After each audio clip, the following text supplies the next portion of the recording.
শুনছা বন্ধু, টকাৰ নামে হৰিনাম, টকাই কৰে সকলো কাম, টকা নহ'লে একো নাই জীৱনটো।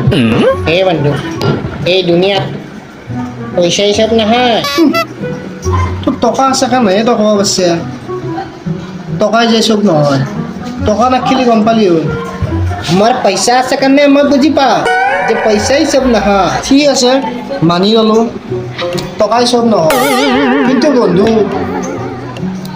চবেই টকাই বিচাৰে। পইচা দেতালৰ দৰে বন্ধু, দেতালে যেনেকে 99% কীটাণু মাৰে, 100% নোৱাৰে। পইচা বি তেনেকা আছে, পইচা 99% সমস্যা দূৰ কৰে, কিন্তু 100% নোৱাৰে বন্ধু। কেতিয়াবা ঘূৰি পইচা বহুত ডাঙৰ সমস্যাৰ সৃষ্টি কৰে।